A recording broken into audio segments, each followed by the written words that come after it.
Hi, and welcome to episode 22 of the Load Down podcast. This week we finish our deep dive of the Friday bands at Download in 2025 as we look through the Dogtooth stage and the Avalanche stage. This is the Load Down podcast.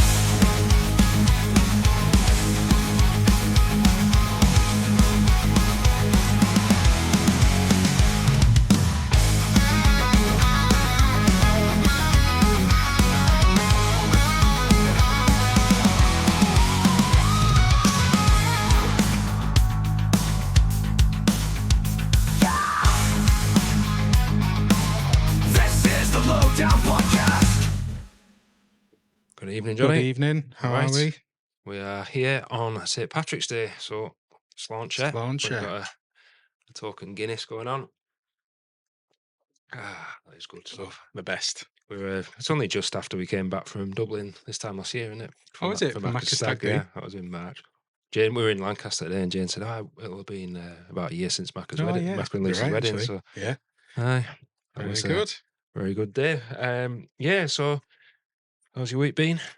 Been a bit mental, to be honest. We've got a new bathroom being fitted and we're prepping to go on holiday soon, so it's just a bit chaotic in our house. There's fucking dust everywhere and dust sheets and tools and all sorts, but excited to get all that finished. But apart from that, pretty quiet. Did you see that on the news today?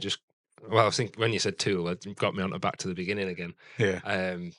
Geddy Lee and Alex Lifeson said they were asked to do it, Really? but then other things came up, they said. Oh, interesting. So I wonder if they kind of agreed and then realised. I mean, I can't imagine either of them really doing a Black Sabbath song. No.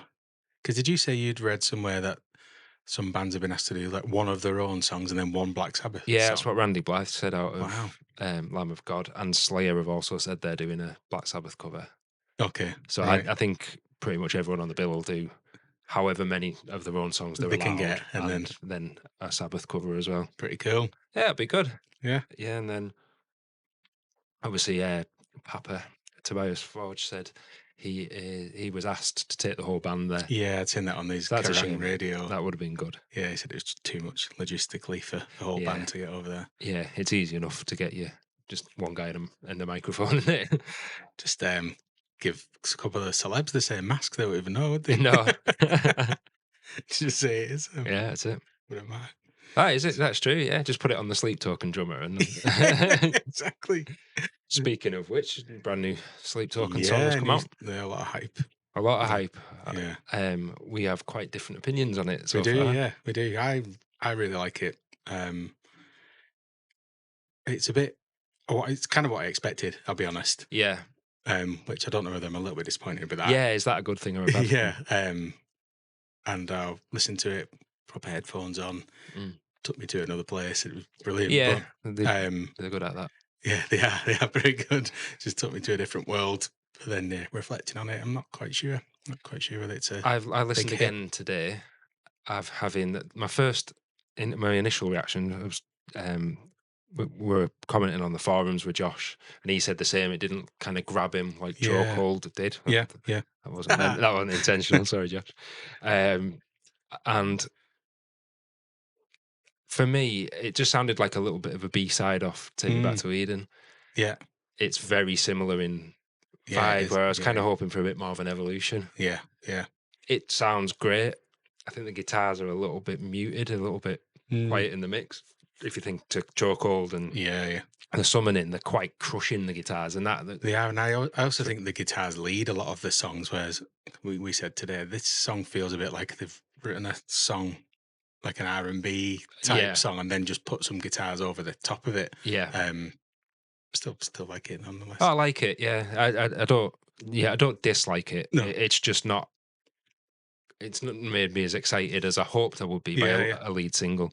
Some incredible saxophone playing from the girl from Bill Murray. Yeah. At the end, which is pretty cool. Yeah.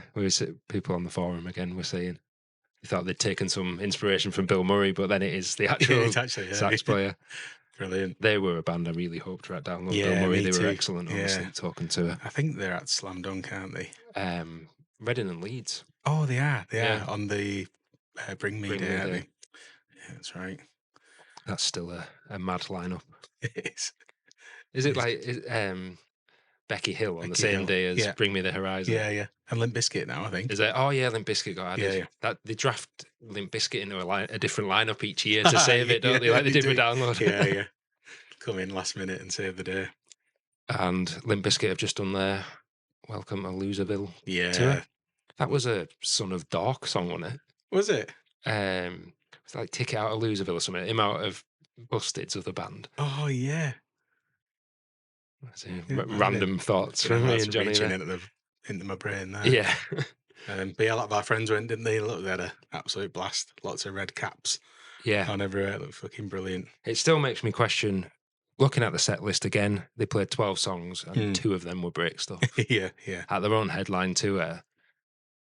I mean, what are we going to get different to that if the headline Download? Yeah. They've got a handful of songs, if not more, that they could slot in. You know, I don't think they play Eat You Alive, they don't play Gold Cobra, they don't play Dad Vibes. Yeah. And at the expense of them doing the same song twice. Yeah. Yeah, it's weird. Very weird. Strange one, but yeah, looked fucking brilliant. I'm very jealous of the guys that went. Yeah. That looked great. I am itching to get to a live gig. Yeah, it's been a while actually, isn't it? So I wonder if Sleep Token was the last one. I think it is. Last proper big band. Yeah, as me and Johnny have said, we live in the arse end of nowhere. And yeah, we've had other shit going on in our own lives, haven't we? So it's been a little bit difficult to get somewhere, but we are, well, summer's looking good. Yeah, looking great. Yeah, really excited for that. I am off to Liverpool this week, actually, to go and see Liverpool versus Chelsea Legends. Oh yeah, he's actually brilliant. Going in the van. Great stuff. Yeah, so this week we are going to look at the 3rd and 4th stages, now known as the Avalanche stage since 2017. And the Dogtooth, I think, was the same year, wasn't it? Did they rename them all? No, I think they renamed 3rd and 4th first. Oh yeah, okay. And Dogtooth, it was when they brought in that Dogtooth lager.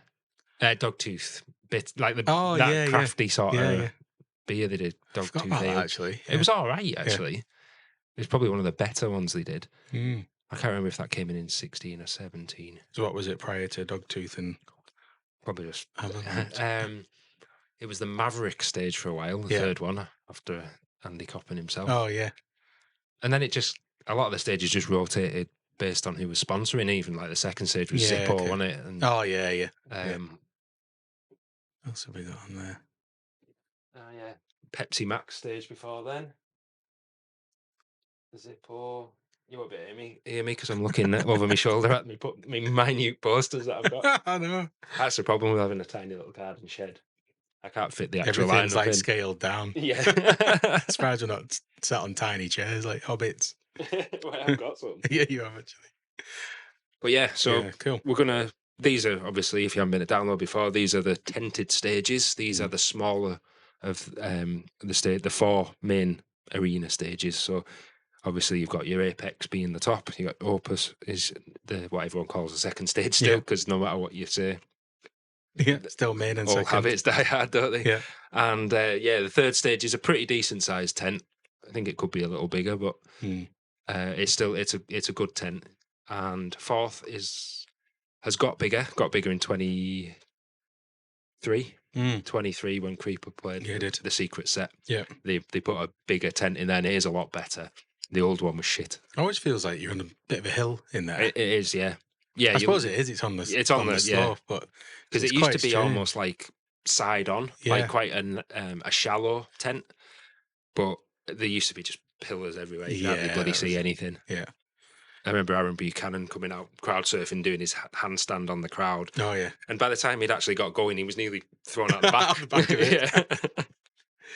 So yeah, we've had a good listen this week, haven't we, of those bands? And I got to say, I'm really, really enjoying this because I don't think I've ever listened to every band on the bill. No, that's the absolute aim with what we're doing for these. When we spoke in the week, we said this, and we've never listened to every single band before. You kind of pick and choose, and to be honest, we would have done here because we're not missing Green Day, Weezer, Jimmy Eat World for Love and the Money, are we? Yeah. So I would then just have discarded anyone underneath, which is a real shame because in future years when they come back, I might go, oh, I missed them last time. Exactly. Well, I'll definitely go. Well, how many times have we gone, fucking hell, we didn't go and see that band, did they? Oh, in the tent, Ghost, for Volbeat. example, Volbeat. Yeah, loads of bands in 2013, and you think, hell, and look where they've ended up now. And I mean, we'll get onto these bands now, but there's some in there that I absolutely think will be the... Oh, there's some bands on here that are destined for big things, I think, and that's...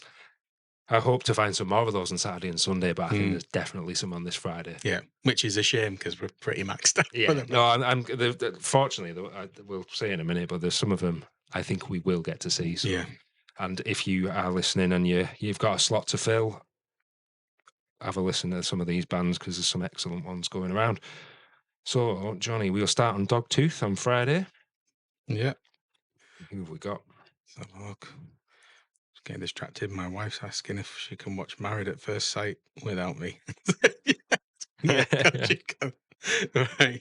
He's saying, "Of course you can" on the pod. He said, "No fucking way." Secretly going, "You fucking wait for me to get home." Right. So I've got the Haunt down. Is that? Have we got the right? That is right. Remind me which stage.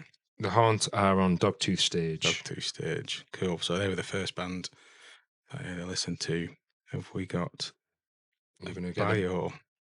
Oh, this is us searching through our phones now of all the research we've done, screenshots. So sheer amount of bands because you get more bands on Dogtooth than you do on anywhere else. So a lot of bands, shorter sets, and we've covered a lot of the bigger bands and the more familiar. So I think these ones are So we've got the Haunt. The Haunt. So according to Clash Finder, 1 o'clock ish. Yeah. On the Friday, they 13th. Should clash with Karen Dio, The Scratch, and Sim. So, and I think that's quite a good clash looking at when we go through these bands because they're not stylistically there's similar. A lot of that actually, and we'll get onto that. So the Haunt, blossoming between shadows and sunshine, beauty resides in the midst of extremes, manipulating textures of dark and light. The Haunt balanced smoky and soulful vocals with cinematic soundscapes underpinned by shuddering rock, glitchy synth transmissions, and gothic electronic nuances. The Florida Quartet, co-founded and led by siblings Anastasia Grace Haunt, vocals, and Maximilian Haunt, the guitar production, and rounded out by Nat Smallish bass and Nick Lewert drums, conjure a singular vision equally steeped in jazz, pop noir, and controlled industrial chaos. So whoever wrote that is a fucking genius because I think that's a really, really good description of exactly what they are. I put a little... Because I'm not familiar with a lot of these bands, I've had to give myself a little nudges in the notes to say this is that band, because otherwise I'll just forget there's that many of them. I really enjoyed these. I put catchy, radio friendly, I would say. 2 really good songs that I enjoyed, Masochistic Lovers and Cigarettes and Feeling. That's an excellent song. Really, really good. Give that a listen, it's fucking great. Remind me a little bit of the Pretty Reckless in parts. And also, do you remember the Gossip? Do you remember like an indie band that used to play? Gossip, yeah. What was she called? Beth Ditto. Beth Ditto, yeah. Some parts remind me of that, but yeah, really enjoyed it. I put something for maybe lighter rock pop fans. Yeah, this is... we haven't compared notes at all, so it's quite interesting to hear from me, might not be for you. I'll let you decide. I've put like a much poppier Hot Milk. Yeah. I've put some serious listens on Spotify for a band so low down. You have got millions of listeners. And I was kind of having to check: is this the right band? Because they had millions of listeners. And some of their top tracks, big numbers. And I put very catchy songs. Yeah, really good. I think if you're probably there for your Weezer, Jimmy Eat World types later on, I think you'll find something you like with the Haunt. Very good. Moving on. Brilliant. Right. This I think me and Johnny have spoken about this band. And this is a band that I apologise because I know some people are quite looking forward to these, and this is Battle Snake. Oh yeah. So I'll do the old bio first. So Battle Snake is an Australian 7-piece metal band that have emerged from the depths of the underworld with a powerful sound that can only be described as the genetically engineered cyborg superchild of the King Gizzard and Judas Priest. The band has quickly gained a reputation for their high-impact live performances and epic theatrical songwriting. Mortals tremble, all hail Battlesnake. Right, so I'll go with my opinion first. My ears pricked up when I started listening. I thought, I got the Judas Priest thing. That was, I thought that even before I read that bio. And yeah, they get into some proggy metal, and I thought I quite like this, quite like the riffs, quite like the atmosphere, and then it all gets a bit silly. Yeah. Some people love that, and if that's your bag, then good on you. You're going to enjoy this. Yeah. It's like if Ailstorm did progressive metal. Yeah. I can't stand Ailstorm. I think the shtick is bollocks, but if you like that, and I know a lot of people do, so if you like, I'm guessing it's tongue in cheek, very jokey That's parody. Exactly what I've put here. Yeah, and I said very popular with everybody, so good on you, but not for me personally. Yeah, I put that exactly that. Very tongue in cheek. Reminded me a bit of like Manowar, catchy, heavy power riffs, high energy 80s kind of metal feel to it. Almost bits of Sabbath in there, that's all I would say. But I've put, is there too much of this comedy on the scene? It's getting that way, isn't it? I guess it's maybe a way to get a leg up. Yeah. And to be honest, if I'm not around, maybe we should give him a go because it might be an absolute riot live. I listened to one song and I was like, I messaged you, didn't I? Fucking hell, these are absolutely brilliant. And then I went on to another one. I was like, what the fuck's this? Yeah. I didn't really know what to expect. So again, we'll give him a go if we've got time there. I said it's good if you want something catchy and probably entertaining and funny on the day. Yeah, I mean, I'm all for a good live. I'm assuming they don't take themselves seriously because that was the thing with Manowar, isn't it? You imagine it's like a joke, but they actually do. Dead serious. You're all posers and going into battle in your loincloths. Yeah. So yeah, give them a listen if you're into that type of thing. So we're moving on swiftly to two bands to start the day there that are quite different to each other, and then going back more into the poppier side of things with some real heavy stuff going on as well, and that's Gore. So I'll let you. We've spoke about Gore last week, and thanks to Gore, to Haley, and to the guys in the band for sharing our posts and stuff. Yeah, brilliant. I really appreciate that. But do you want to take it away with the bio on it? We spoke about these before, but Haley Roten, I'm really sorry if I'm... We both pronounce it different ways. We have leads the charge in Gore, a band that brings a distinctly feminine perspective to heavy music scene. Debuted in 2023 with guitarist Alex Reyes and bassist Devin Birchfield, the Texas-based trio quickly made waves with their emotionally raw and unapologetically vulnerable sound. Yeah. Trio. Didn't know that. No, I'm guessing they must play at some tracks. Yeah. So I really like these. We've spoken a lot about them. Again, brilliantly female-fronted band. I think they've just got an EP, haven't they? Yeah, I don't even know if it's a full EP. Yeah, it just seems to be a series of singles. It's incredibly well produced. Yeah, like it's really, really good for a band of that size. Not been able to spend millions on, and it sounds incredible. The videos are really good as well. Yeah, I think there's probably using a bit of AI in there to do that. Cool. And it's so I've put my opinion a find of the festival for me so far. Tracks like Babylon and Doomsday mix poppy, Lady Gaga / early 2000s pop type vocals with crushing riffs and guttural roars. Very dynamic, and I can't wait to see them. Yeah. I've put there for fans of Spirit Box, Bring Me the Horizon, Architects, and Ginger. Yeah, definitely. That's really good. I just put very similar, but really good screaming vocals, but angelic backing as well. So I love that mix. Pray is my favourite, and Heaven is Above Me, which is a really good ballad. Yeah. So I think you'll get quite a lot from that set. Definitely. There's a big, there's a big Christian element to all the vocals in there. So I'm guessing that's a big influence on their stuff, not to the kind of Skillet sort of levels, but I really, really like these. So please give these a go, because I think if you're into Architects, let's say Spirit Box, Ginger, you're gonna really like these. Yeah. Moving on again. So there's this is I was thinking, yeah. So this is a weird one, right? Because I think Gore are probably going to clash. Clash Finders got them down. Obviously, Clash Finders, just a guess, with Unpeople, which would be a shit clash because I think they're quite not similar, but I think they would share fans. Yeah, definitely. Yeah. And then you go in after that to Riding the Law, who are stylistically different. Yeah, massively. So, yeah, Riding the Law, you have obviously got a very famous person in the band, and that is Mr. Paddy Considine. Yeah. You have got, you see him right at the top of that Instagram page of downloads because that pinned post where they announced the bands, he was the voice on it all. Paddy Considine, of course, from 24 Hour Party People, Dead Man's Shoes, House of the Dragon.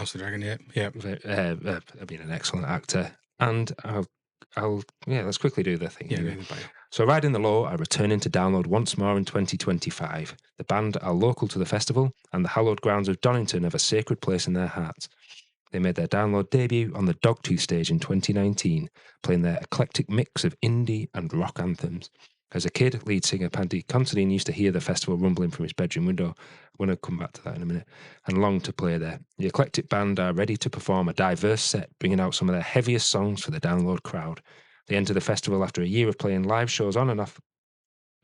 Shows and off the back of the release of their new Of the World form Dead Zones. They have. So yeah, I've just put on that. Download needs to decide if it's a continuation of Monsters of Rock or not. Yeah, it does. Because the amount of times they go, it's not Monsters of Rock, and then they put on their own thing. Yeah. He used to listen. Well, he wasn't a kid in 2003, so he's probably pushing 50, isn't he? Yeah. So this is. I shared these with Bainsy because our friend Bainsy, who's probably more at home at an indie festival. Yeah. I said, "Oh, you'll quite like these." And he said, I hadn't listened to them because when he clicked on their Spotify, and it's the same picture on the download site, they're all in like face paint. Yeah, and they've got the eye paint. He said, I thought they were going to be like a heavy metal, like a proper metal band. Yeah. So I put, expected them to be heavier. Quite easy listening. Foot tapping, indie, nice harmonies, remind me of Guided by Voices, fronted by the excellent Paddy Considine. And I've put their previous album name is just made me laugh. The Death of Gobshite Rambo. Which I really, really liked. But I quite liked, but again, it's so different. Yeah. To Gore. I said, obviously, he's very central to the download family. I think might have seen him one of the years. Guest, yeah. I thought easy listening rock. It reminded me a little bit of REM in parts and a bit of James. I did think it was like that type of thing, but I also said it reminded me of the Sevens, and no one will get this. No, because I know what you mean. From Barrow, but there's like a band that our mates played in years ago. So probably the Sevens were probably closest to Ocean Colour Scene. Yeah. So if you think of that riffy indie, that is you can almost headbang to it. Yeah. I think that's probably where you are. I think they could be very good. Yeah. I think I'll try and catch them if I can. I'm not sure where we are with clashes on them ones. Back to the old phone. So we've got Riding the Law. It looks like possibly clashing with the Meths. Probably a little bit of an overlap maybe with North Lane, Boston Manor. Mm-hmm. And then we're changing up again, man. There's no thread at all in this Dogtooth stage. There's not. So now we're on to Graphic Nature. We got that right? Yeah. That Graphic Nature. Let's have a look at the bio. Right, Graphic Nature are a British new metalcore band based in Kent, England. The band's style mixes new metal and metalcore with influences of electronic music, while its lyrics are themed around mental health. After self-releasing 4 singles, the band signed to Rude Records in 2021. The band released their debut album, A Mind Waiting to Die, in 2023, which they supported with performances at 2000 Trees, Download, Reading and Leeds, and Misery Loves Company Festival. Their second album, Who Are You When No One Is Watching, was released on the 12th of July 2024. So I had a good listen to these, and I really liked them. I'll be Yeah. honest. My notes make no sense because it's so conflicted. But I said I must have been writing it as I was listening. It reminds me a little bit of Korn Yeah. in there. I really liked the track called "Something I'm Not." It's a great track, and "Killing Floor." I put angsty type metal. I felt like there's a little bit like the Prodigy in there, and Idols inspired type punk. Whatever style you would call that, but do you know what I mean? That Yeah, I think they've put new metal core, so that's I've put heavy new metal core with quite a bit of electronic in there. yeah, Fans of new metal and metal core, but also has elements of rap and electronic. There was a little bit of it reminded me a bit of Fever 333. yeah. Some very heavy riffs going on. Yeah. And yeah, I've also put I like them a lot, and I'll watch them if they don't clash. I think with the right sound mix and everything, they could absolutely blow that to pieces. I think so too. One of those bands we keep saying it quite a lot. Just makes you want to kick the fucking door down and just go absolutely crazy. So yeah, it'd be really good if we managed to catch them. Yeah, so I'm looking forward to them myself, and they are looking likely to clash with maybe Bad Nerves, Starset, and Rise Against. So yeah, pretty good clashing going on there. I think got a good spread of genres, so I don't mind that. Yeah, even if it being an eclectic, music fan, I think if you do it sensibly, yeah, not bad. So who have we got going off? So Windhand. So yeah, we've got a big change. It is. This is probably the biggest transition between two bands I've seen in the whole festival, because I've really well, let's do the Bible. Yeah, get ahead of myself, getting overexcited. So Windhand is an American doom metal band formed in Richmond, Virginia. So I had to stop a little bit because I am brand new to doom metal, or I thought I was. So doom metal is very much, imagine, early Black Sabbath, the very slow, trudging riffs, bit shoegazy at times. So yeah, I thought that's probably a good way of doing it. It's not as heavy as it sounds, not as death metal-y as it sounds. Yeah, I know as exactly a description, what you mean. if you know what I mean. Yeah, it's quite off-putting the doom metal. Yeah. You expect something a bit darker, I think. So yeah, formed in Richmond, Virginia in 2008. Currently signed and released by Lapse Record, not that you give a shit about that. Windhand released their most recent album, Eternal Return, in October 2018. Formed in 2008 with singer Dorothea Cottrell, guitarist. I'm glad I didn't give this to you, man. Oh, I know. Seshia Bogdan, formerly of Alabama Thunderpussy, and Garrett Morris, bassist Nathan Hilbish, and drummer Jeff Laux. A few people were calling for a bit of doom metal. I'm going to take a slight change on to talking about Pentagram. Oh yeah, who are probably one of the big four of doom metal, as I have found out this week, and people are calling for them at download and all this sort of stuff. I would just suggest that anyone that does shout for Pentagram, just have a quick look on Wikipedia, or on any news sites or any criminal database in America. I had no idea. I've never heard of them before. I've seen them a lot trending recently. Yeah, because of that. Because of the in front of like a wind machine thing, and he looks crazy. And I thought I will just Google them. Yeah. And absolute piece of shit. Yeah, I wouldn't. So just Google it because I'm not fucking going anywhere. And I didn't do it intentionally because I'd seen anything. You were just curious. I thought, fucking hell, because it says like on the Wikipedia page, it's like controversy. So you immediately click on it and you go, just Google before I start. Drug-addled scumbag. So back on to more positive things. And Windhand, who I've got to say, I've absolutely loved these. Yeah. And I didn't expect to. Yeah. I've put slow and groovy, Sabbath-esque guitars. We missed them off the Women of Rock special. I apologise. You did. Because their picture on the download thing is just like an ethereal, like it doesn't. There's no pictures of anyone. Yeah. And I've put it's a throwback to classic slow burning metal. Yeah, I put exactly in 70s, 80s rock and metal, classic doom, Black Sabbath, Electric Wizard, kind of atmospheric rock almost in places. absolutely brilliant. Yeah, they have one Summit Garden song, and yeah, love it, absolutely love it. It's really, really nice to listen to. She's got a fantastic voice and just an all round great sound. So very much looking forward to them. I'm really enjoying this because my liked songs on Spotify is usually just full of everything you could imagine, the real big bands, and the algorithm must just pick it up and just churn out all the same stuff all the time. Yeah. And now since I've started liking all these, it's brilliant. It's so diverse and thinking, oh fucking hell, what's this band? Yeah. It's really cool. So yeah, Windhand probably clashing with Jimmy Eat World, Miles Kennedy and Trophy Eyes. Again, 4 different bands. Very good book in there, download. That is actually, yeah. And then we get this. This stage is fantastic today. I've got to say, you sometimes look at a lineup and think, "Oh, I don't like that headliner. This lineup's the worst thing I've ever seen in my life." You start listening a good run. Every band on this stage, I would happily watch. Yep. So yeah, we're moving on to Vola. Oh yeah, I've missed one here. Oh, have we? Oh yeah, sorry. Svalbard. Svalbard. Let's get the bio up. Svalbard.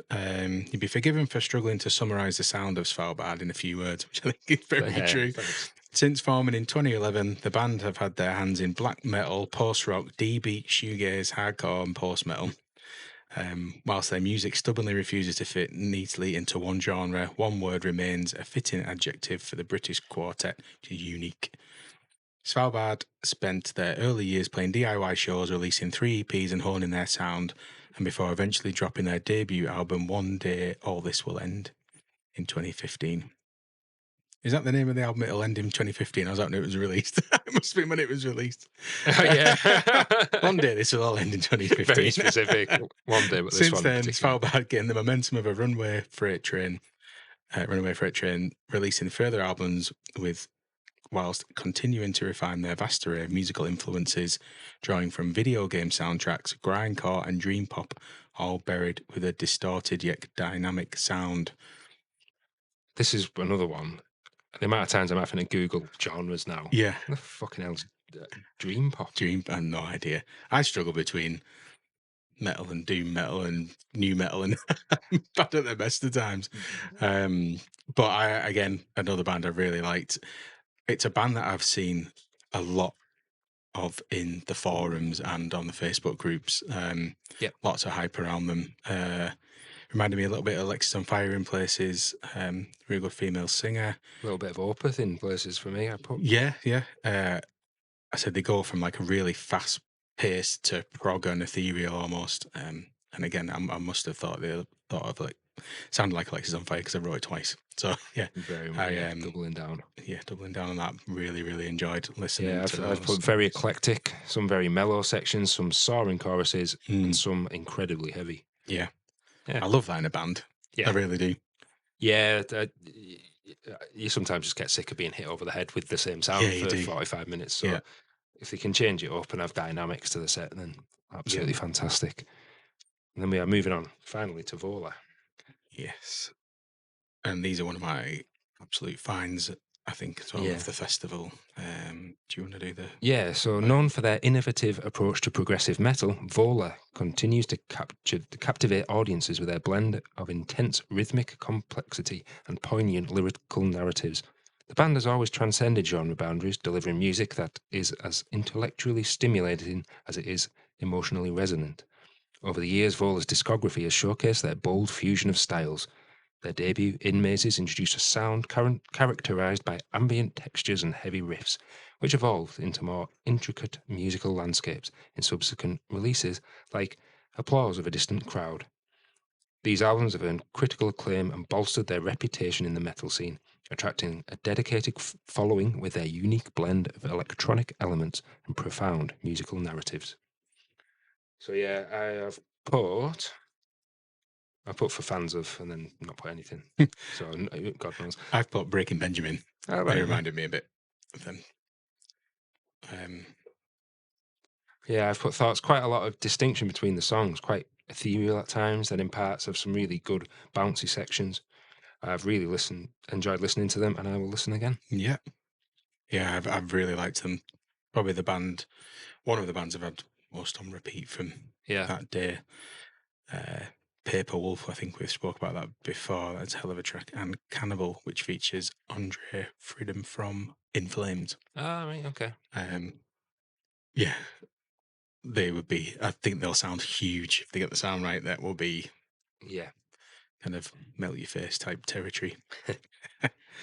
Well, moving on. Oh, so who were they looking at Clash with? Just to go on the old Clash finder again.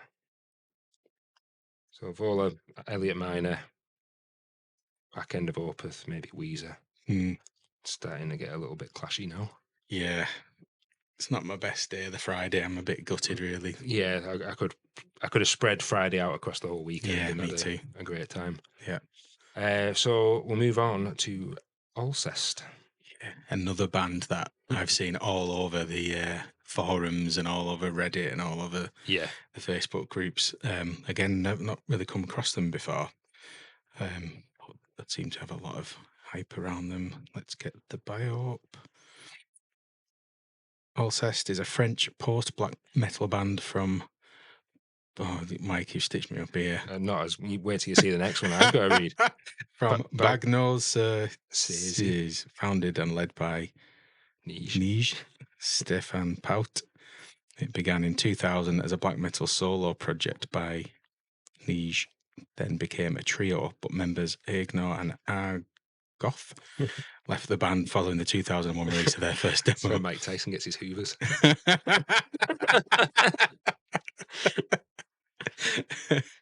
The release of their first demo, leaving Nige as a solo member. Nige began incorporating elements of shoegaze and post-metal into the project's sound from 2005 onwards. In 2009, drummer Winter Holter from Les Discrets joined Alcest after 8 years with Nige as its sole full-time member. So sorry, guys, if that was very painful to listen to that. But the music... we'll make it better once you listen to it. But yeah, again, they're absolutely massive. Lots of people talking about them on social media. Really like these guys. Reminded me a little bit of Mastodon in parts. Lots of nice melodic, epic vocals I've put. Post-metal shoegaze, if you're into that stuff. So yeah, really, really like them. Yeah, I've put very diverse musically, reminding me in parts of a lighter Tool or Carnival. Very good. Probably won't get to see them, and hopefully I'll get to see them again. That Len Vol almost got me emotional. I won't buy them. The music in that was like it's incredible, isn't it? Made me tear up a little bit, and that's really, really, really good. So yeah, like I say, they're starting to clash with the top end of the lineup now. So you if you're wanting to see bands high up in the tents, you might be missing Within Temptation, maybe McFly. Yeah. So God knows when that was never going to be a problem for you in the past, but there you go. So the next band, or the next person. Oh yeah, good luck with this one. I know, that's what I said. Is, what are you thinking? Ivo, I think it's pronounced, looking at the... Okay. Ivo Palsdottir, pronounced Ivo. Born 21st July, not that you care about that. Known anonymously as Ivo, is a Faroese singer-songwriter and actress, born and raised in... No chance I'm trying that. She had her first televised performance at the age of 13. Her decades-long career, musical output has spanned a wide range of genres such as folk, art pop, jazz, folk rock, classical, and electronica. That's what happens. You start mispronouncing simple ones. She is the elder sister of singer Ellenborg. Yeah. Christ, I have no idea. I'll put such very few words on this. Female Nordic artist. That's atmospheric movie score music. Yep. I thought Nightwish meets that band with 30 people, because I couldn't remember what they were called. They played at Download. Hylung, that was it.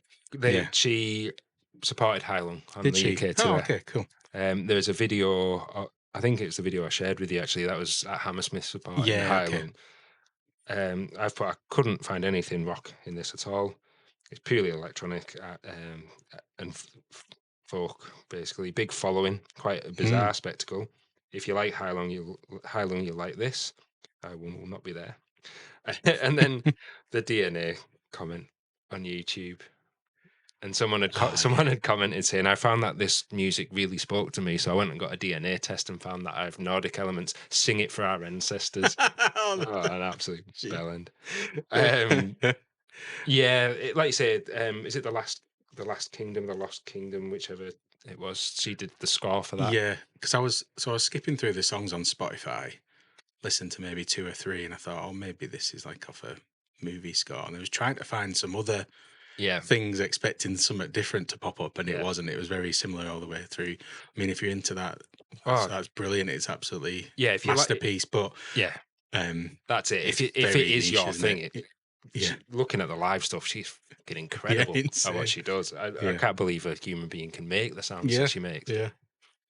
We said a joke, that it reminded me a little bit of, and so does Heilung, that Mighty Boosh episode when they try and go retro and take it all the way back to the Middle Ages. And that's what it reminds me of. The slapping on drums and shrieking and stuff. It's very strange. If it's your thing, you'll have a great time watching her, because she looks like an absolutely insanely talented lady, but not really my thing. And that runs into the headliner. And our headliner that day on Dogtooth is Apocalyptica. We've covered up Apocalyptica in the logo bands, so so we won't linger too much on them. If you don't know them, go and listen to our other episodes. That's a good chance to plug it. They were instrumental.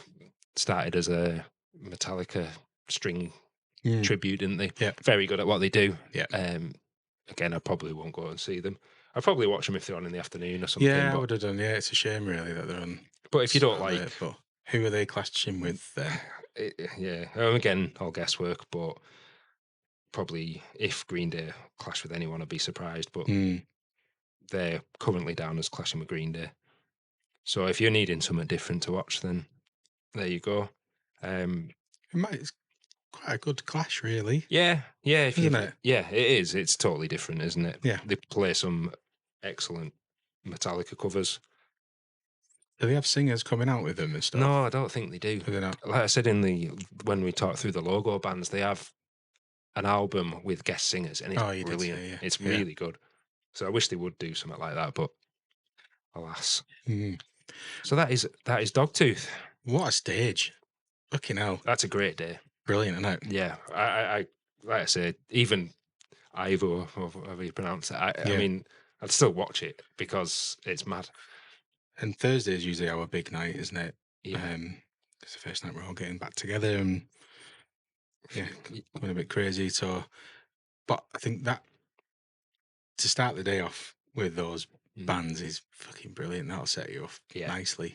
So I imagine we'll have a very busy day on the Friday. Yeah. I think the sound guy on Dogtooth's going to have a very busy day, isn't he? Jeez. He is. It's not like he's going from similar band to similar band. Yeah, brilliant.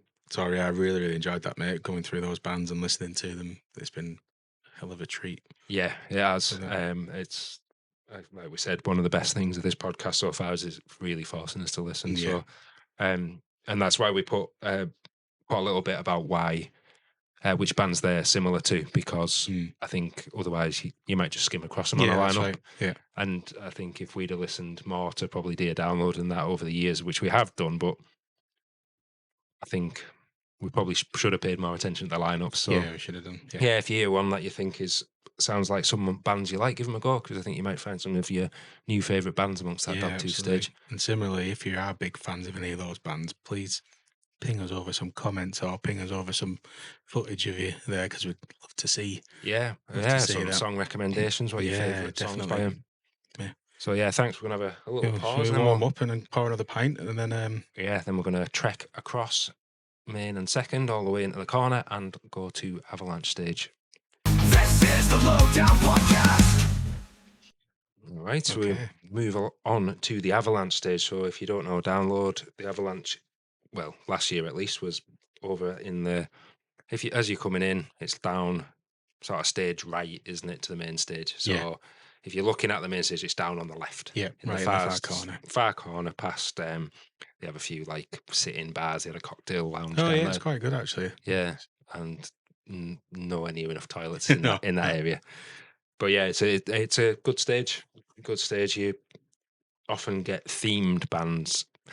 That's not going to go down well at all. But I think once upon a time, the third stage was just any genre will go on there. Yeah. I think over time, since probably 2017, it's become more of a Kerrang Darlings sort of stage. Yeah, okay, yeah. Probably aimed a little bit more at the younger crowd. And then, like, I went in 2016 and Saxon headlined. Oh, yeah. You wouldn't get that anymore. No, you wouldn't. You wouldn't get that sort of band headlining it. It's probably not quite as extreme as it got, because I think in like 2017, 2019, it was purely sort of Me First and the Gimme Gimme sort of bands. Yeah, okay, yeah. Yeah. Like I say, almost bands that you'd see quite a lot at Slam Dunk. I think flicking through, it's probably still a little bit like that, but maybe not quite as much. But yeah, a little bit more punky stuff going on. There is.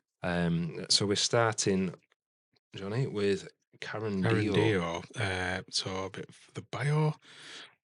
Taking inspiration from the punk generations that precede her, Joan Jett included, as well as modern artists like Avril Lavigne, Karen Dio is a bit of an enigma. She's got a I don't give a fuck attitude paired with the likability of America's sweetheart. She oozes cool in the most effortless way and carries herself with a certain edge that is entrancing yet welcoming. She's a spitfire but chooses her words carefully. Really good description, that. Yeah. These bands, I think they work really well. These first few that we're going through. Yes.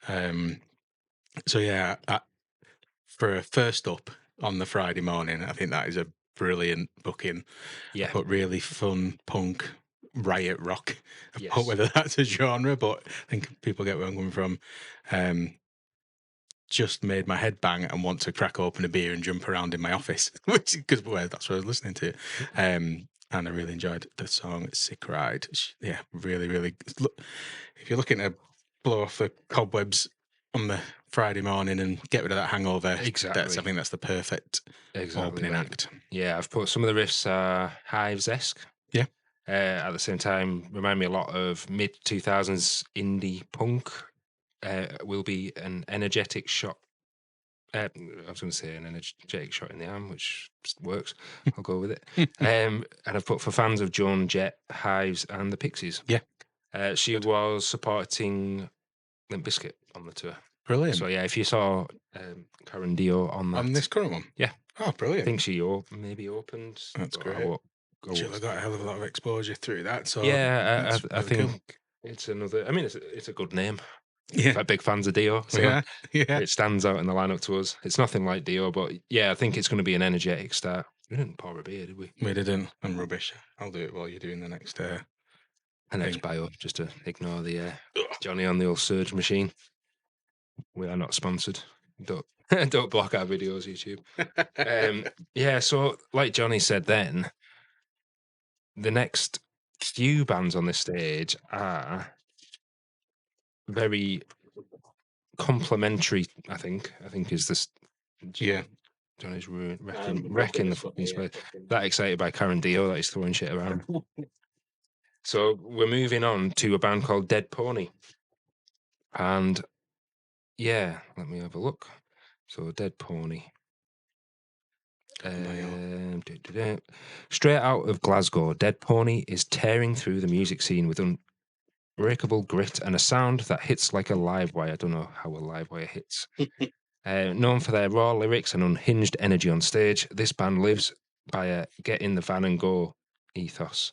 I thought it was just going to be a get in the van. Ethos pushing through endless miles and months of relentless touring schedules supporting their debut album Ignore This across UK and Europe in 2024. This is Dead Pony, restless, relentless, and here to light up the scene. So I have put my thoughts on this one. I've put they are punky. Voice reminds me a lot of Avril Lavigne, as did Karen Dio a little bit, to be fair. Yeah. And it's going to be a great 1-2 punch. That's exactly what I've put. It'd be great going from Cameron Dio. Cameron. Transitioned. Karen Dio. in a Dead Pony thumping drum beat on the floor tom. It's one of those. Yeah. Do you know he's on the Yeah, floor type floor tom songs. Sounds a little bit like Wolf Alice, I thought, in parts. Good shout. Which I quite like them. Very good shout. So yeah, I think that'd be really cool. I wouldn't move from that stage, to be honest, for those two. Actually, coming up to the next one, I definitely wouldn't move. So this, right, well, I'm going to give a bit of an intro to this one because I think this one is people need to listen up. I've listened, I've heard this band shouted about a lot. I've seen a lot of people on YouTube big them up. I've seen them in various articles and whatnot. So I was quite excited having listened to this next band, and that is Unpeople. Yeah. And I'm going to say this, if these aren't in the top 4 of either main or second stage within the next 6 or 7 years, I'd be mad surprised. Absolutely, they are fucking excellent. This is the band I've wrote the most about. So Emma Sturman, who comments and listens, and she's got a really good YouTube channel as well, so check her out. She suggested these in a lot of the comments. This is my ultimate find of the Friday. It's everything I want in a band. The song The Garden, which is one of my favourites. Rock and screaming vocals, clean cutting vocals, incredible harmonies, distorted bass, heavy drums, catchy choruses, but one to watch. Actually, there's a song called Moon Baboon. Have you heard that? Oh my God, absolutely amazing. Starts really nice and harmonic and then just kicks you in the face. Yeah, absolutely incredible. It's very, very interesting. It is.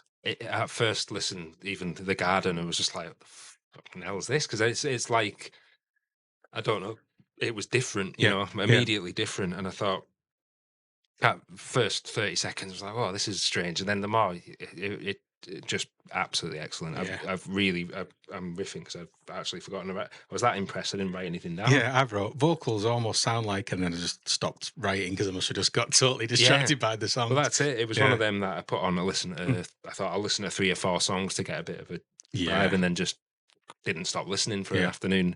And the ones that have gone on to, like, say you liked songs, they've gone on to like my heavy rotation playlist on Spotify. I think they sound great. They look great. They look really stylish. The videos are really cool. There's a bit of a midsummer sort of thing on that garden. So Unpeople, a project brimming with energy and impassioned animosity with the state of the world and its effects on humanity. A 4-piece made up of guitarists Jake Crawford and Luke Cayley, alongside bassist M. Lodge and drummer Richard Rayner, all with a mission to combine earnest lyricism and hefty riffs with catchy melodies and luscious harmonies. Yeah, brilliant. That's a very good bio then. Yeah, whoever's written that. I'd say up there, them and Gore are my absolute finds of Friday, and love them. I think they're going to be. They've got the ingredients to make it big. I think one of the bands that we'll probably follow on their journey now, won't we? And it's rare you get that. I think you kind of listen to some bands, you go, yeah, I really like that, but then they'll just crop up in your shuffled playlist. But I will consciously look out for those guys on how they're doing and where they're gigging and stuff going forward, because I was blown away.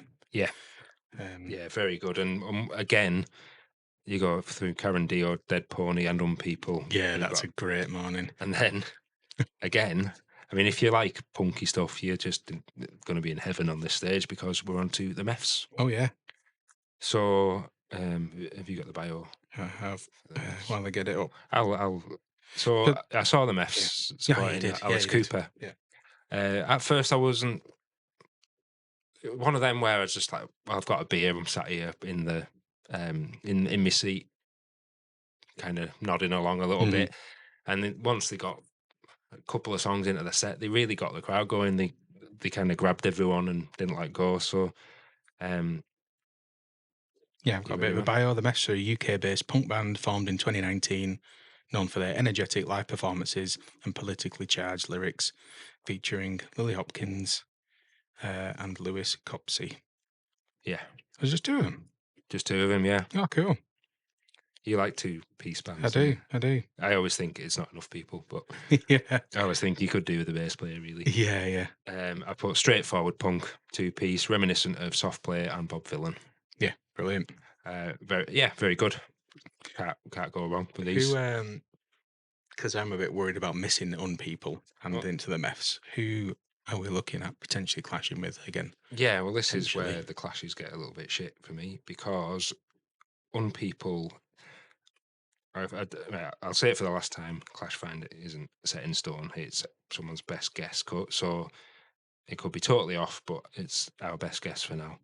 Unpeople look like they might clash with Gore, which would be shite, and nobody else really. Okay. Maybe Boston, bit of Boston Manor and North Lane. So yeah, not great clashes there. It's in the other two, so probably the Meths, Riding the Law. So yeah, that's different. Yeah. But I mean, you look at the Clash Finder and it's got everyone almost aligned. Yeah, like perfectly. You might as well stagger them a little bit. It'd be a bit daft not to, but then what do we know? But yeah, the Meths, very good stuff. And Alice Cooper. That was a bizarre lineup of Alice Cooper, then Primal Scream, then Alice Cooper. Yeah. It was quite strange. Moving on, we have got Bad Nerves. Bad Nerves. So let me go back to my notes. And you've got... It's the most prepared I think we've ever been. It is, isn't it? I'm still fucking up. Still, yeah. The bastard child of a Ramones/Strokes one-night stand. Bad Nerves play ferociously fast and distorted pop songs. Their self-made debut put them in the hearts and minds of the cream of the alternative crop, from UK tastemakers such as Dan P. Carter to Alex Holcomb, to rock legends such as Green Day's Billy Joe Armstrong and Pearl Jam's Stone Gossard, drawing comparisons to Supergrass, the Ramones. They proactively seek to make the type of in-your-face opposite of sterile rock music that the genre was built on. Cool. So I've put that they will fit really well after the Meths Yeah. again. So I think those stages of whoever's kind of orchestrated all that has done a belting job of pulling them together. Again, you don't really need to move if you're into that type of thing. So No. I've said, fit really well after the Meths, and they have a fantastic song called Baby Drummer, which I really enjoyed. Yeah, I've put more punky indie. Quite similar in style to a lot that went before. Songwriting probably the best so far, with the exception of probably Unpeople. But yeah, I thought they had some really good sounds. Very, let's say, punk/indie. Mm-hmm. Wouldn't have been a miss mid-2000s when they used to get a little bit of crossover with Enemy. Yeah. And I do think there's really something for everyone across the lineup. Probably more for some genres than others. Yeah. But yeah. Once again, the old hard rock. Yeah. Taking a bit of a backseat again. Yes. So we're on to Trophy Eyes. Yes. So Trophy Eyes leads a new wave in rock music, blending their punk and hardcore roots with modern rock and pop sensibilities. Hailing from Newcastle, Australia, the four-piece continue to edge their own path, selling out shows across the globe.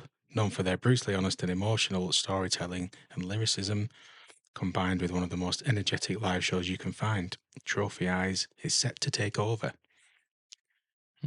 Bold words. Very bold. But that being said, again, really enjoyed them. Really enjoyed it. Listened to a track called Chlorine, which I really enjoyed. I said it's almost drum and bass in parts. Reminded me of that type of pendulum. That is the tribute that's playing at the meeting place. Oh, that's pretendulum. That's a really good play on words. That kind of drum and bass. Yeah, but again, ranges from heavy indie to rock. Very catchy. I imagine they'll get the tent moving. For fans of Boston Manor, Trashboat, and Don Broco. Yep. So yeah, good. Cool. Good mix. It then takes, they were, like you say, like the pendulum thing. It's almost like a bit of a segue musically through to the next band, which is a big band that are going to get a big crowd, I imagine, and that is Crossfaith. Yeah, brilliant. I've again up there with all the bands that I've seen in the forums and stuff that people are really excited to see. Yeah, I'll go for this one. Then Crossfaith is a Japanese metalcore band from Osaka that was formed in 2006. Currently consists of vocalist Kenta Koi, guitarist Kazuki Takamura, and Daiki Kodi, drummer Tatsuya Amano, and keyboardist Terufumi Tamano. They're characterized by performing a style of metalcore with dubstep and other forms of electronic music influences, and for their intense live performances. I've watched a few of their live Have videos you? as well, and they are, They're good. yeah, very good. Very, Um, very, like you say, in your face. And yeah, they're in in Avalanche, that's going to go Yeah, off in that'd there, be I think. brilliant. I said it really changes things up. Since synth heavy metal, they do a cover of Omen by the Prodigy, which is Yeah. fucking fantastic. And that kind of gives you a taste, I think, of what their own stuff's like, because Yeah, it's it heavily does. influenced by that. Lots of people are excited for these. They do a song with Rao Reynolds from Ennett Shikari called Freedom, which is fucking brilliant. And I said those songs that you screw your face up to when you're watching. Do you know what I mean? I know Like, exactly what you just mean. like, Yeah, yeah, yeah. I that put type of band. quite a shift from the rest of the day. Heavy metal / metalcore meets drum and bass Mm. for fans of the Prodigy and other metalcore. Yeah, yeah, very good. That stuff goes down very well at Download. That drum and bass synth mixed with metal. When they're playing that in the doghouse, yeah, it just goes off, doesn't it? So, yeah, and you get the likes of like Zoe London mixing. Yeah, the two exactly. together. That's what it reminds me of. Yeah, so, definitely. And then it all goes fucking weird. Yeah, it does. They had like a really like congruent day going on. Up to Trophy Eyes, and it switches with Crossfaith, and then just totally loses its way. Yeah. So we're on to Elliot Minor. Elliot Minor. So I really like these. I saw them fucking years ago in our local venue, the Canteen in Barrow. And I thought it was quite funny. They're posting a lot of like old photos and video footage from their tour. Yeah. And they got some tour T-shirts printed, and they put Barrow in Furness, Scotland, and put it in their own country. They said, "Oh, we apologise to all those from Barrow." Yeah, they spelled Donington wrong as well. Yeah, they did. Yeah. So yeah, Elliot Minor returned for their first festival performance in over a decade, known for captivating audience with their unique blend of classically influenced rock. The band gained popularity with their debut single Parallel Worlds, which led to the success of their chart-topping self-titled debut album in 2008, and quickly cemented their place in what's become a timeless yet nostalgic era. Their follow-up, Solaris, in 2009, showcased a darker, more mature sound, but retained their signature orchestral rock pop punk fusion, which is a pretty good description of their genre there, I'd say. Yeah. After hundreds of shows across the globe, fucking hell, it's either getting cold in here, that beer's getting strong over knackered. After hundreds of shows across the globe, as well as international TV appearances and radio and tours with the likes of Simple Plan and Fall Out Boy, Elliot Minor then went on hiatus in 2011, reuniting for a short string of special sold-out performances 2014. Now, over a decade later, Elliot Minor are returning to ignite the same flame with new music and a string of once-in-a-decade reunion shows imminent. Elliot Minor, Alex Davis, Edmonton, Dan Heatherton, Ed Heatherton, and Ali Paul. Yeah, you probably remember them from. They were featured a hell of a lot on Kerrang. They had some cool videos.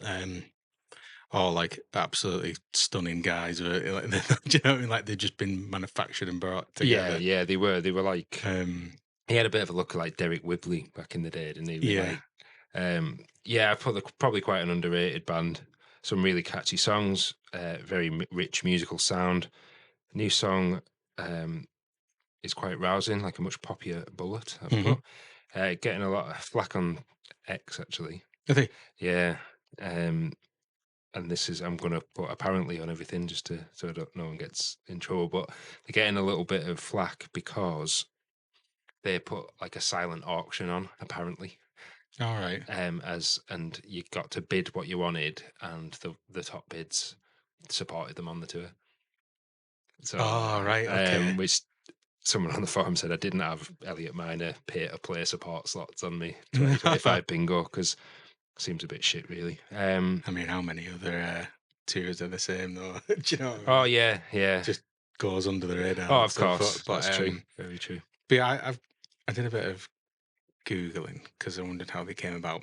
and again, I don't know if this is true, but it seems fair. They supported McFly on their arena tour after winning a MySpace competition in 2006. It says, so they played some big gigs back then, and then now they're supporting McFly. Yeah, we listened to a few of their tracks, and the new one's quite good. You couldn't stand the drum sound on it, could you? Yeah, it was. I don't know, it was in my headphones or something. It was going piercing right through. And then we were listening to one from 2014, which the violin nearly split my head in half. Yeah, it was absolutely like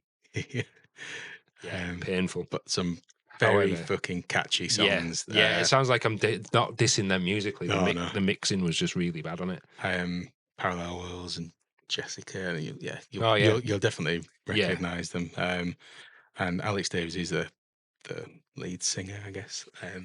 Is an incredible musician. Plays probably every instrument you could think of, and there's a lot of composing and stuff for TV and whatever. So yeah, I really hope I can catch them. But again, I think there's going to be a mega clash in there. It's. I think I really enjoyed them. Almost maybe a little bit of a strange booking for me. I think a big reunion for them and their fans would probably have done better in a tent at Slam Dunk. Yeah, I think they would have probably got a bigger reception. They're doing their own tour. Yeah, they are. Yeah. Which is selling really well. I was watching an interview with them. Oh, actually, who was it? Was it with the Sappening Pod? They did an interview with them, and he was saying we just didn't even know where to pitch it. Are we Academy 3? Are we Academy 1? Are we Apollo? They had no idea where to even start. And they said a lot of them, because it's such a long time since they've played together, they've all got families, they've all got kids. And he said something like, our families haven't even seen that side of us, of being in a band, which would be so strange, wouldn't it? No, you forget how long time that is. They probably don't look like the poster boys they did. Yeah. Story of our life. Yeah, that's it. Not to any of us, the club. Of course. Yeah. I mean, cool. Like a fine wine, mate. Yeah. And then on to our headliners, which, of course, we have already covered in depth in the logo slot ones. And it's a good job we did, because I don't know if you can see on the camera, Download hasn't even given them a fucking bio. Have they not? No, it's just empty. It just says McFly, timings Friday. Too big for it. They didn't need one. That's it. Well, that's it. But it's either the biographer guy just went, fucking not doing McFly, or he goes, well, if you don't know who McFly are, geez. Yeah. But we have covered them in quite a lot of depth. It's going to be rammed. It's going to be, you're probably a good one too from Elliot Minor as well. Yeah, it is. Yep. Similar sort, and if they've supported them before, makes a lot of sense. Yeah. And based on, depending on clashes, we'll try and get to a lot of these, but I imagine I'm not going to move a muscle in that back third of that main stage. Probably from Rise Against onwards.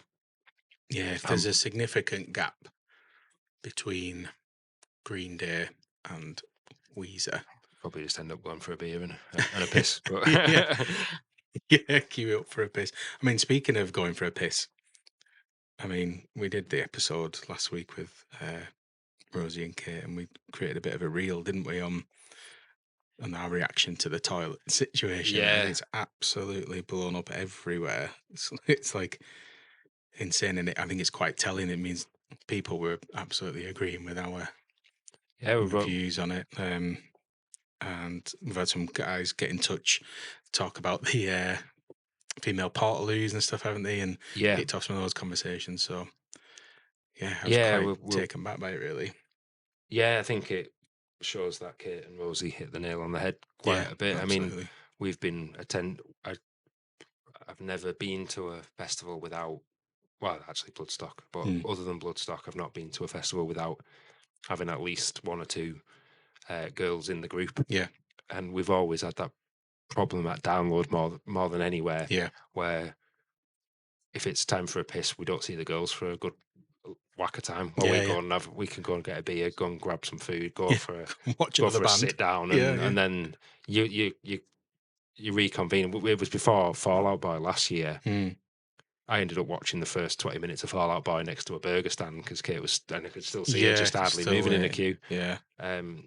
Needs sorting. There's lots of people agreeing, because you said, people would stop drinking towards the end or worried about drinking too much just in case they need. There's so many people saying the same. But there's a lot of people saying they weren't even drinking water. Yeah. And then that becomes dangerous. Bad. Yeah. Okay. And that's just a horrible situation to be in. I mean, like it or not, blokes have that option that if I'm going to piss myself, I'm going to piss on a fence. Yeah. And people absolutely go mad at you. Oh, they do, yeah. Some of the, fucking, I'll get. But if you, I want to piss my pants. Yeah, exactly. It's not a luxury to have a piss, and it should. And people replied saying, because we did say at first, the RIP thing, but you paid 350 quid to be at that festival. Yeah, exactly, you should be there should be somewhere there for you to have a piss at. I would drop half a lineup of bands to have a decent piss. Yeah, you're right. So I hope that if anyone ever hears this from Download, that they react. And thanks to everyone who commented. There was the comment on female urinals as well, accepting that these aren't for everyone. Yeah. Some people are unable to use them. Some people don't want to use them. People don't feel comfortable using them. Yeah, it's fair, all of that's fine. Yeah. But the fact that they're there and some people do want to use them reduces the queues for them. We're not saying get rid of the Portaloos in favour of them, have them as well. Yeah. And it's only going to make the queuing better. I think last year, the problem with them is I don't think anyone knew where they were. No.